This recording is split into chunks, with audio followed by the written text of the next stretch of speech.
Assalamualaikum warahmatullahi wabarakatuh. Bapak Ibu, guru hebat di seluruh Indonesia, izinkan saya Rafika Trisa Ananda MPD sebagai guru bimbingan dan konseling di SMP Negeri 12 Bandar Lampung hadir bersama Bapak Ibu untuk menyampaikan materi tentang motivasi belajar siswa, sebuah tantangan bagi guru bimbingan dan konseling. Saya mengucapkan terima kasih pada Allah Subhanahu wa taala, Tuhan Yang Maha Kuasa yang telah mempertemukan kita pada siang hari ini agar kita semua dapat berbagi dan menginspirasi. Bapak Ibu, sebelum saya memberikan materi saya ingin memberitahukan kepada Bapak Ibu bahwa isi materi dari apa yang saya sampaikan adalah murni dari hasil siswa-siswi saya yang alhamdulillah mereka merasa berbahagia. Mereka merasa bangga karena salah satu gurunya saat ini mewakili mereka untuk menyuarakan aspirasinya. Bapak Ibu, ini adalah hasil karya dari siswa-siswi saya yang saya berharap semoga dapat memberikan inspirasi kepada Bapak Ibu. Baik Bapak Ibu, guru hebat dimanapun berada, saya akan memulai ini dengan sebuah ungkapan bahwa saat ini kita dihadapkan pada kenyataan bahwa Indonesia saat ini sedang berduka.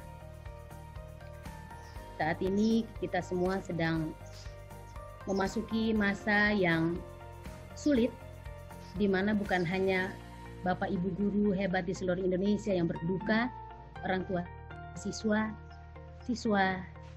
dan masyarakat. Karena Indonesia saat ini sedang berduka, wabah COVID-19 mewabah di Indonesia. Membuat kita akhirnya harus berada di rumah saja. Pembelajaran kita harus melalui virtual, melalui dunia maya, tidak bisa bertatap muka.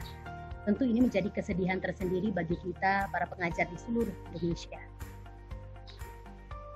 Karena kita dipaksa dan terpaksa untuk melakukan kegiatan pembelajaran dari rumah saja. Tidak ada yang siap. Saya tidak siap, Bapak Ibu di rumah tidak siap, anak-anak tidak siap, dan Indonesia pun tidak siap. Sehingga Bapak Ibu, yang ingin saya berikan kepada Bapak Ibu adalah sebuah motivasi sesuai dengan materi saya pada siang hari ini adalah motivasi belajar, sebuah tantangan bagi guru bimbingan dan konseling.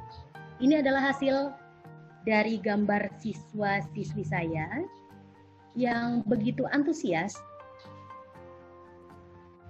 memperlihatkan kekecewaannya dan ekspresinya menggambarkan tentang Indonesia yang saat ini sedang dilanda COVID-19.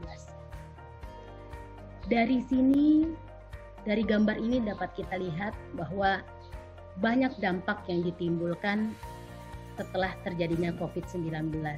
Bukan saja pembelajaran dari rumah, tapi juga kita harus menciptakan ide-ide baru. Bapak Ibu guru hebat di seluruh Indonesia, tidak dapat kita pungkiri bahwa COVID-19 belajar dari rumah mengajarkan kita untuk berlomba-lomba membuat media pembelajaran, berlomba-lomba membuat video pembelajaran.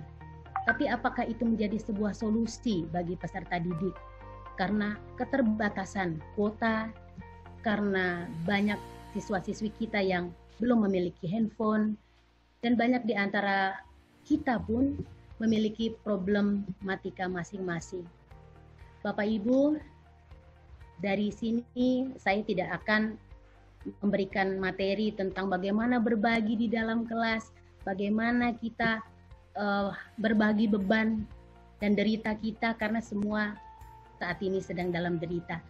Justru kehadiran saya di sini adalah ingin memberikan inspirasi, memberikan motivasi kepada Bapak Ibu guru hebat di seluruh Indonesia bahwa kita bisa melewati ini semua. Dengan apa? Dengan sebuah motivasi bahwa kita bisa melakukannya. Ini adalah salah satu hasil gambar dari siswa saya yang bernama Sylvia. Dia menggambarkan sebuah motivasi dengan motif bunga. Sebagai bunga bangsa, dia berharap bahwa kita akan mampu bangkit melawan virus corona ini. Motivasi yang saya maksud adalah sebuah dorongan dalam diri kita untuk melakukan sesuatu. Bagaimana timbul motivasi? Motivasi itu berasal dari dalam diri kita atau yang kita kenal dengan motivasi intrinsik, dan motivasi dari luar diri kita yang kita kenal dengan motivasi intrinsik. Motivasi dalam diri kita adalah kita mulai terlebih dahulu dari diri kita sendiri. Bapak Ibu, yang paling stres adalah guru. Mengapa? Karena kurikulum terus berjalan, tetapi kita tidak bisa melakukan proses pembelajaran secara tatap muka. Kita biasanya bertemu dengan siswa-siswi kita, peserta didik kita di dalam satu kelas, tapi ini kita bisa melakukannya hanya melalui dunia maya, dan ini membuat kita bersedih. Motivasi yang saya maksud adalah motivasi di dalam diri kita. Kita sebagai guru, apabila kita merasa sedih, merasa ini menjadi sebuah beban, maka di mana lagi peserta didik kita akan menaruh sebuah harapan. Bagi saya, apabila guru-guru masih mau belajar, itu artinya sekolah masih menjadi rumah bagi anak-anak Indonesia. Motivasi ini juga selain datang dari dalam diri kita dulu yang harus dikuatkan, gurunya dulu yang harus dikuatkan sebelum kita menguatkan orang lain. Setelah kita memberikan motivasi, memberikan dorongan dari diri kita sendiri untuk menerima keadaan ini, baru kita akan dapat memotivasi orang lain. Motivasi yang kedua adalah motivasi di luar diri atau motivasi intrinsik yang berasal dari lingkungan, berasal dari teman, berasal dari sahabat, berasal dari keluarga, berasal dari pasangan, dan berasal dari orang lain. Nah, ini juga berlaku bagi orang tua, murid, dan juga murid itu sendiri. Karena apa? Karena saat ini Bapak Ibu secara tidak langsung kita menjadikan orang tua sebagai satu ujung tombak kita. Ini adalah sebuah gambaran dari siswa saya bernama Maisaroh yang menggambarkan bahwa saat ini dia mengalami stres. Dia mengalami kesedihan dan digambarkan dalam bentuk tulisan. Saya mencoba untuk menggambarkan ini dan memberikan motivasi ini kepada Bapak Ibu. Yang saat ini sedang mengalami kesedihan adalah guru, orang tua, dan siswa. Bapak Ibu, kita mengharapkan bahwa orang tua akan menjadi ujung tombak kita untuk menyampaikan materi, mentransfer materi kita kepada peserta didik. Namun sayang sekali, orang tua tidak dibekali oleh pengetahuan pedagogik secara formal. Sehingga orang tua merasa bingung, orang tua merasa kesal, orang tua merasa sedih, tapi orang tua ingin anaknya mendapatkan yang terbaik. Orang tua ingin mengajarkan tapi tidak tahu bagaimana cara memulainya. Nah, ini adalah sebuah realitas seperti yang tadi sudah disampaikan oleh narasumber yang pertama Mbak Florisa, bahwa orang tua saat ini mengalami kesulitan untuk mengajarkan konsep-konsep seperti apa yang bisa dilakukan oleh orang tua untuk peserta didik. Guru pun demikian. Guru membuat sebuah inovasi-inovasi dengan harapan bahwa anak akan menjadi terinspirasi karena inovasi-inovasi dilakukan melalui media video pembelajaran misalnya. Tapi apakah itu cukup? Apakah itu bisa diterima oleh peserta didik dengan keterbatasan-keterbatasan yang ada pada diri siswa tersebut? Nah, Bapak Ibu, inilah yang saya maksud dengan motivasi. Kita saling berbagi, kita saling menginspirasi, kita saling memberikan kepercayaan pada masing-masing diri kita. Orang tua memberikan kepercayaan kepada guru, guru memberikan kepercayaan kepada orang tua, dan anak percaya pada orang tua dan guru. Bahwa di tangan mereka berdua, mereka akan tetap bisa melaksanakan kegiatan pembelajaran dengan cara yang menyenangkan. Lalu caranya seperti apa? Inilah peran yang penting dari guru bimbingan dan konseling. Dengan keterbatasan yang ada, guru bimbingan dan konseling berusaha semaksimal mungkin untuk memberikan semangat, untuk memberikan inspirasi kepada peserta didik, meskipun kita juga mengalami kesedihan. Saat saya memberikan materi ini, sebenarnya saya juga merasa sedih dengan keadaan yang terjadi di Indonesia saat ini. Tapi saya tidak ingin berbagi kesedihan kepada Bapak Ibu. Saya ingin Bapak Ibu bersama saya, kita bergandengan tangan untuk memajukan dunia pendidikan yang saat ini sedang mengalami problematika. Melalui bimbingan dan konseling, kita ajak mereka untuk berkolaborasi bersama. Inilah tim BK di SMP Negeri 12 Bandar Lampung. Kami setiap melakukan kegiatan selalu ada konferensi kasusnya. Kita bersama menguatkan diri di dalam sebuah kumpulan, menguatkan diri di dalam sebuah tim kerja yang hebat untuk bisa memberikan inspirasi kepada peserta didik. Sehingga melalui kegiatan-kegiatan yang kita lakukan akan dapat memberikan dampak kepada anak-anak dari stres menjadi senyum. Nah, senyum ini adalah sesuatu yang ditunggu oleh kita semua karena dari senyum anak Indonesia akan bangkit melawan corona. Bagaimana caranya? Bukan kita titik beratkan kepada teknologi, tetapi saya ingin menggambarkan terlebih dahulu bagaimana sulitnya orang tua di rumah yang saat ini tugasnya memasak, tugasnya membersihkan rumah, tugasnya mengurus anak-anak. Kemudian seorang ibu dihadapkan pada kenyataan harus memberikan motivasi, harus memberikan semangat, harus mengajarkan kepada anak-anaknya. Nah, disinilah kita hadir Bapak Ibu untuk memberikan semangat kepada orang tua murid saya menggunakan media yang sederhana. Jadi Bapak Ibu tidak akan melihat di sini video pembelajaran yang berat. Saya hanya memberikan ilustrasi kepada Bapak Ibu, saya mendekatkan ini kepada Bapak Ibu agar kita dapat saling menginspirasi, kita dapat saling berbagi informasi bahwa tidak harus melulu atau tidak harus terus-menerus berbicara tentang TIK, teknologi, tapi teknologi sebesar apapun, teknologi modern apapun, secanggih apapun, peran guru tidak akan bisa digantikan dan tergantikan. Nah, saat ini Bapak Ibu, ini adalah salah satu media saya bersama dengan orang tua murid. Saya berikan waktu kepada beliau untuk berbagi apa yang menjadi kesulitannya. Beliau saat ini mengalami kesulitan, anaknya juga diajak. Kita lihat ada senyum anak yang ramah, senyum anak yang mengajak kita bercerita. Dan kita juga memberikan senyuman kita memberikan respek kepada mereka. Kita memastikan bahwa guru bimbingan dan konseling hadir dalam kesulitan-kesulitannya. Nah, motivasi ini yang saat ini diperlukan oleh orang tua. Kita hadir untuk bersama-sama dengan orang tua. Kita menjembatani apa yang menjadi kesulitan-kesulitan. Apabila dia kesulitan di matematika, maka kita akan mendekatkan dia kepada guru matematika. Tugas kita begitu sederhana. Tugas kita adalah bagaimana kita bisa menjembatani apa yang menjadi keinginan orang tua, kemudian bersama dengan Bapak Ibu Dewan Guru agar kita dapat saling membantu. Terutama ini akan membantu tugas dari wali kelas selama masa pandemi ini. Bapak Ibu, tiada yang lebih indah selain rasa pasti bahwa kita sebagai guru dicintai dengan sepenuh hati.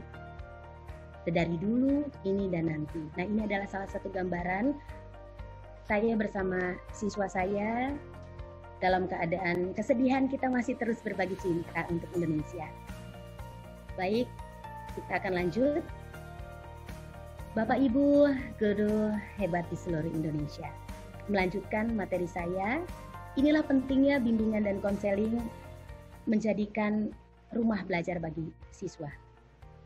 Bimbingan dan konseling adalah selama ini selalu dikaitkan dengan masalah. Setiap anak bermasalah, kita menangani. Padahal tugas dan fungsi dari guru BK adalah salah satunya sebagai bimbingan. Kita membimbing, ada potensi-potensi tersembunyi yang ada di dalam diri siswa yang mungkin belum terlihat dan akan terlihat apabila kita guru bimbingan dan konseling mau menggali, kita mau bersimpati, kita mau berempati, kita mau bersama mereka untuk membersamai mereka untuk membuat sebuah karya-karya bersama. Bapak Ibu, ini adalah salah satu hasil saya, proses saya yang saya lakukan di SMP Negeri 12 Bandar Lampung yang berhasil membawa saya menjadi juara ketiga di inovasi pembelajaran guru pendidikan dasar SMP kategori Pasopin BK tahun 2019. Saya membangun sebuah konsep yaitu pendekatan melalui seni yang kita kenal dengan terapi art. Tapi bukan hanya sebatas terapi art pada layanan bimbingan klasikal, bukan itu Bapak Ibu, karena itu belum merupakan sebuah inovasi. Tugas bimbingan dan konseling begitu sederhana saat ini. Jangan ajak mereka untuk memikirkan hal yang berat, tapi ajak mereka untuk berinovasi bersama. Saya membangun sebuah kegiatan kumpulan yang saya beri nama SPARK, SMP Negeri 12 Art, yang alhamdulillah sekarang telah menjadi sebuah komunitas. Ini bukan ekstrakurikuler, karena ekstrakurikuler gurunya memang sudah ada. Tapi dari ekstrakurikuler yang ada, saya coba untuk gabungkan menjadi satu. Saya coba untuk ramu, kenapa? Karena anak-anak butuh sebuah ruang bagi mereka untuk bebas bergerak. Mereka bebas berekspresi dan berinovasi bersama. Alhamdulillah saat ini telah menjadi sebuah komunitas karena membernya sudah dari alumni dan sekarang saya akan terus mengajak anak-anak yang ada di kelas 7 untuk berkolaborasi bersama. Nah Bapak Ibu, ini bisa kita lakukan. Tapi Ibu Vika bagaimana? Kan kita tidak punya handphone anak-anak, kemudian kita tidak bicara teknologi dulu Bapak Ibu. Kita bicara bagaimana mendekatkan hati kita melalui layanan yang ada, yang saat ini digunakan Bapak Ibu tanpa harus menggunakan media atau video pembelajaran yang tinggi, kita bisa melakukannya. Di situ juga kan ada fasilitas-fasilitas seperti voice call, PC, kemudian ada voice note, itu bisa dilakukan. Yang terpenting adalah bukan berlomba-lomba untuk membuat media pembelajaran, tapi bagaimana berlomba-lomba menarik hati dan simpati dari peserta didik. Kalau mereka sudah nyaman, mereka akan bisa menceritakan apa yang menjadi kesulitannya. Kalau sudah diceritakan kesulitannya, kita bantu untuk mencarikan solusi. Nah, melalui SMP Negeri 12 Art, saya mencoba untuk mengembangkan potensi peserta didik karena saya tahu bahwa bakat peserta didik bukan hanya bidang tari. Bakat peserta didik ada yang nyanyi, ada yang menggambar, ada yang mewarnai, ada yang puisi, ada juga yang bernyanyi, ada yang musik, ada juga yang menciptakan puisi dan musikalisasi, ada teater. Nah, anak-anak yang memiliki potensi kita bisa lihat dari karya-karya yang mereka berikan kepada kita. Kalau di kelas kita kenal dengan layanan bimbingan klasikal. Kita mengajak mereka untuk menginformasikan, menghasilkan karya, kemudian kita bisa lihat mereka berdiri di depan kelas, mereka menunjukkan bakat dan kreativitasnya. Tapi kalau di masa pandemi ini memang kita agak kesulitan. Nah, itu bisa kita lakukan dengan cara apa? Anak-anak kita suruh menentukan sebuah tema. Anak-anak, tolong berikan ibu bisa dalam bentuk puisi, nyanyi, bisa dalam bentuk apapun ibu terima. Tema kita adalah tentang corona. Nah, maka anak akan berlomba-lomba untuk berkreativitas bersama dengan cara apapun kita terima dan kita hargai seperti apa yang ada di hadapan Bapak Ibu. Saya sangat menghargai apa yang diberikan oleh siswa-siswi saya.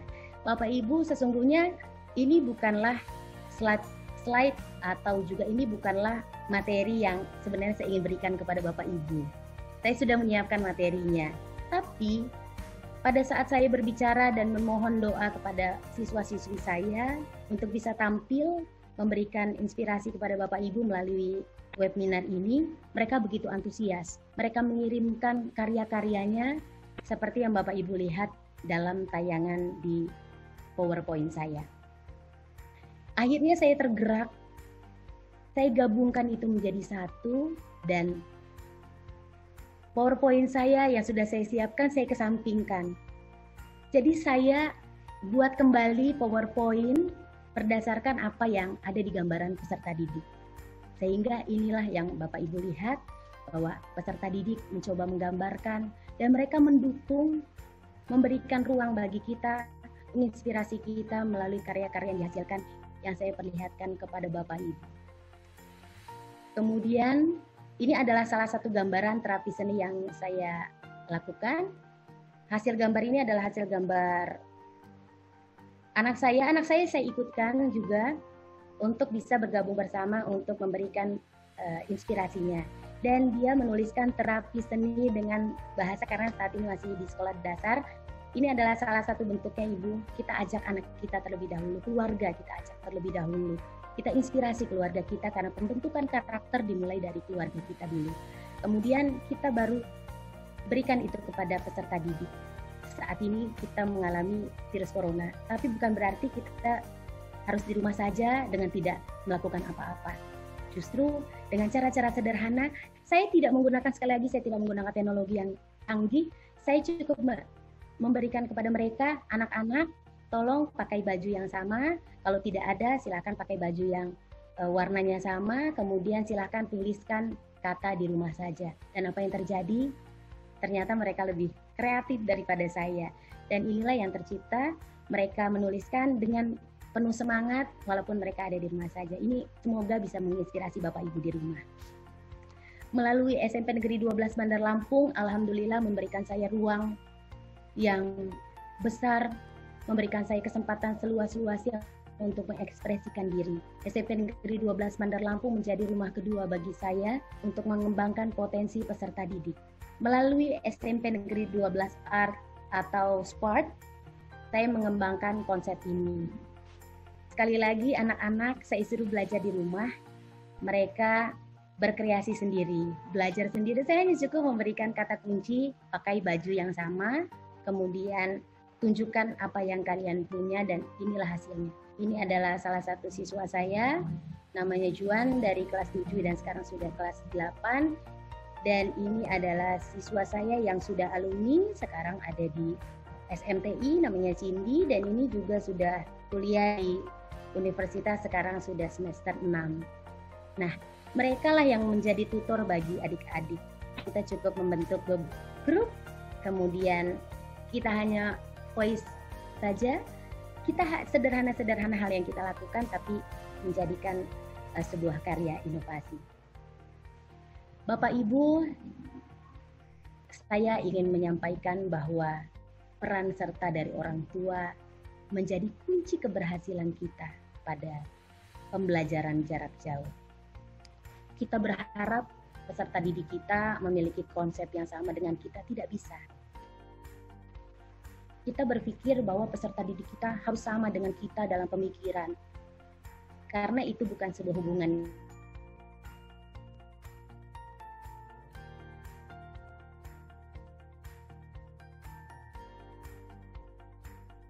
Ya, Bu Rafika. Sama-sama.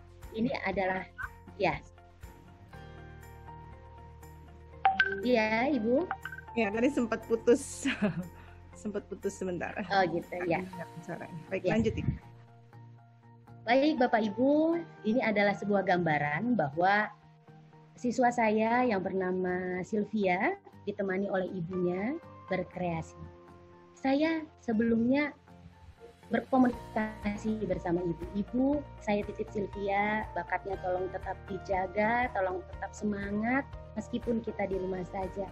Dan alhamdulillah, hanya dengan sentuhan tatap muka kita yang hanya melalui virtual, dan itu pun hanya melalui media telepon, dan hanya melalui sebuah ketikan, ini tercipta sebuah gambar yang menggambarkan tentang keadaan Indonesia, yaitu virus corona yang saat ini sedang menyebar di Indonesia.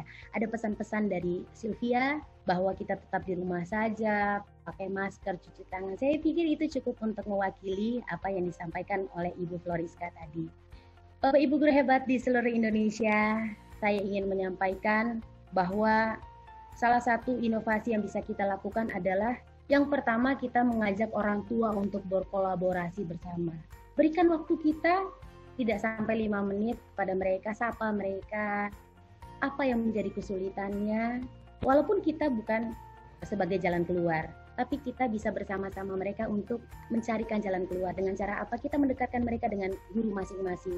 Mereka kesulitan di bidang bahasa Indonesia, kita ajak dia mendekat ke guru bahasa Indonesia. Sebelumnya guru bahasa Indonesia sudah diinformasikan terlebih dahulu, dikomunikasikan, halo Ibu, ini ada peserta didik atas nama ini, atas nama ini, atas nama ini yang kesulitan. Jadi supaya memudahkan, kita rekap dulu anak yang kesulitan-kesulitan. Anak yang kesulitan dikelompokkan menjadi satu, sehingga memudahkan bagi guru mata pelajaran untuk bisa memetakan siapa anak-anak yang kurang dalam mata pelajaran yang dibutuhkan. Nah, kemudian saya berikan dorongan semangat kepada Sylvia, kepada murid saya, untuk ayo nak, tunjukkan ini kepada Indonesia. Berikan senyumanmu yang paling manis untuk Indonesia, tunjukkan bagi anak-anak Indonesia yang ada di luar sana bahwa kita tetap semangat meski kita di rumah saja dan berkarya. Dan inilah hasilnya. Bapak Ibu, kita bisa lihat dari gambar dan senyum Sylvia yang terpancar di tengah-tengah kita. Kemudian Bapak Ibu, setelah kita melihat bakat dari anak murid kita atau siswa kita biarkan mereka unggah ke media sosial. Nah, itu adalah pembelajaran yang berkaitan dengan teknologi. Jadi, hasil karya mereka diunggah ke media sosial, sehingga rekan-rekan atau teman-teman yang lain saling memberikan komentar. Di situ akan tercipta inovasi-inovasi, mereka akan bersama-sama saling memberikan respon, dan mereka akan sama-sama saling menguatkan hanya dari sebuah media gambar. Jangan batasi ruang gerak anak, berikan mereka kesempatan seluas-luasnya untuk mereka berekspresi dengan cara yang terpimpin. Kita tetap monitor, kita tetap memberikan ruang bagi mereka, dan saya memberikan sebuah IG atau juga media sosial yang itu dikelola oleh peserta didik saya. Jadi ada Spark Official. Yang mengelola bukan saya, tapi murid-murid saya. Jadi mereka bisa masuk, ada satu yang menjadi admin. Jadi itu adalah ruang untuk bersama, mereka bisa berekspresi bersama di sana, dan itu membahagiakan. Kita lanjut, Bapak Ibu, ini ada pesan dari siswa saya, yaitu siswa saya yang bernama Kalista. Nah, tadi malam ketika saya sedang menulis PPT, menggabungkan PPT ini, kemudian dia menghubungi saya, Miss Vika atau Ibu Vika, saya bisa nggak masukkan satu gambar saya? Gambar apa nak? Saya story-nya saya informasikan, kemudian dia langsung menggambar. Luar biasa, saya tidak pernah menyangka bahwa murid saya memiliki kemampuan yang lebih dari apa yang saya bayangkan. Dan gambarannya pun adalah sebuah optimisme. Gambarannya bukan gambaran kesedihan, gambarannya bukan gambaran beban, seperti yang saya sering mendengar bahwa ini jadi beban, pendidikannya sekarang begini, harus begini. Tapi anak-anak tidak demikian menggambarkannya. Nah, saya ingin mengajak Bapak Ibu semua untuk ayo bersama. Kita jangan bicara bebannya, tapi kita bicara tentang masa depan anak-anak yang ada di depan mata, generasi emas Indonesia yang kita perjuangkan saat ini. Anak Indonesia bisa melawan COVID-19, menjaga daya tahan tubuh, rajin mencuci tangan. Kenapa saya ajak anak-anak murid atau siswa-siswa saya dan orang tua berkolaborasi untuk meminimalisir dampak-dampak psikologis pada anak-anak. Bapak Ibu bayangkan, ketika orang tua yang tidak memiliki kemampuan pedagogik mengajar anak-anak, kemudian anak-anak tidak nyambung dengan materi guru. Oke, mungkin di soal pertama orang tua akan tetap sabar. Tapi bagaimana kalau soalnya ada 5?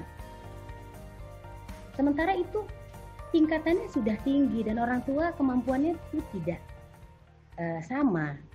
Ada yang mungkin tidak bisa membaca tulis. Kita tidak pernah tahu apa yang terjadi di luar sana. Tapi faktanya adalah kekerasan pada anak tetap bisa terjadi dan risikonya sangat mungkin apabila Bapak Ibu kita tidak mendekatkan diri kepada orang tua, itu mungkin terjadi. Nah, hal yang saya lakukan adalah mengantisipasi itu sebelum Bapak Ibu atau orang tua murid menjadi marah, kesal dengan anaknya, saya berikan dulu bahwa anak Bapak Ibu punya potensi. Saya berharap Bapak Ibu di rumah bisa menjaga potensi anak ini dan mengembangkannya secara terus-menerus. Saya berikan informasi bahwa tidak harus menjadi pintar dalam hal akademik, tapi melalui seni dia juga bisa menjadi lebih pintar dan justru bisa kreatif. Nah, Bapak Ibu, ini adalah salah satu gambaran. Begitu saya berikan kesempatan dia untuk menyampaikan apa yang ada di dalam pemikirannya dan dia tuangkan dalam gambar, Dia bilang kepada saya, Miss, saya unggah ke medsos ya, dan saya screenshot ke Miss Vika. Dan buat saya itu adalah sebuah penghargaan, buat saya itu adalah sebuah dukungan, buat saya itu adalah bagi saya seorang guru ini adalah sebuah hadiah dari Tuhan yang diberikan melalui siswa-siswi. Bapak Ibu di rumah jangan khawatir, karena setiap peserta didik pasti memiliki guru favorit. Mungkin banyak yang menjadi favorit murid kepada saya, tapi bukan berarti semua murid di satu sekolah menyukai saya. Bapak Ibu tetap berjuang bersama, karena 1.000 murid belum tentu suka dengan satu guru.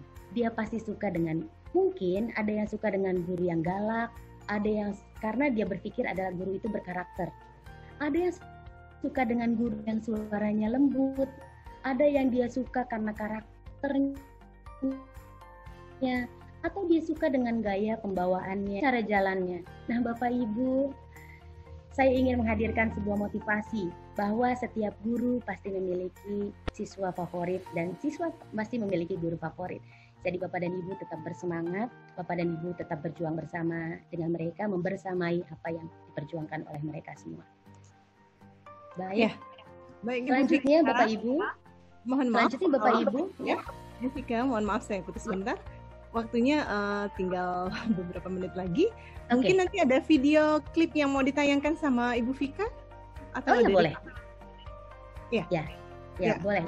Boleh dilanjutkan. Kita langsung nanti setelah itu langsung ke video klipnya. Oke, terima kasih. Jadi Ibu, ini adalah proses pendampingan. Kita lihat di sini ada virus corona. Saya gambarkan ini sebagai sebuah penyakit, sebagai sebuah virus yang saat ini melanda Indonesia. Nah, ini ada 2 jalan. Ini hasil karya saya sendiri. Karena kenapa? Saya ingin agar Bapak Ibu bisa melihat ini secara lebih detail lagi. Ada sebuah persimpangan jalan. Ini mau kita jadikan beban bagi guru atau kita jadikan peluang? Kalau kita jadikan beban, maka 1 hari di sekolah itu terasa berat. Sepertinya 1 hari itu seperti 1 tahun atau 1 musim. Tapi kalau ini kita jadikan sebuah peluang, 24 jam itu kurang. Bicara tentang pendidikan. Nah, kenapa saya katakan demikian? Ada potensi dalam peserta didik yang bisa kita manfaatkan. Guru matematika pasti tahu ada peserta didiknya yang sukses di matematika. Guru bahasa Indonesia pasti tahu siapa saja murid yang sukses di itu. Itu diajak bersama. Potensinya diajak bersama untuk membuat sebuah karya, membuat sebuah inovasi. Dari inovasi menjadi sebuah karya yang bisa dinikmati oleh publik dan menjadi sebuah prestasi. Bapak Ibu, saya ingin memberikan penguatan kepada para pendidik yang ada di Indonesia bahwa kita setelah mendidik siswa-siswi secara virtual, di rumah kita juga dibebankan dengan bagaimana kita mendidik anak-anak. Tapi saya tetap semangat mendidik anak-anak saya. Ini adalah anak saya dan ini adalah anak asuh saya. Kita tetap berkolaborasi bersama. Anak asuh saya jadikan sebuah contoh baik kepada anak saya. Bagaimana kita bisa bertenggang rasa, kita bisa bertoleransi, dan bagaimana kita dapat berjuang bersama. Dan di akhir materi saya ada pesan dari anak-anak Indonesia untuk Bapak Ibu guru yang ada di Indonesia. 1, 2, 3. Nah, pesan dari anak-anak Indonesia adalah mereka bersama-sama dengan kita untuk membuat sebuah kolaborasi, yaitu bersemangat. Nah, ini adalah pesan dari anak Indonesia untuk kita semua. Semangat, dan saya akhiri materi saya pada pagi hari ini dengan mengucapkan Alhamdulillahirabbil alamin. Terima kasih. Wassalamualaikum warahmatullahi wabarakatuh.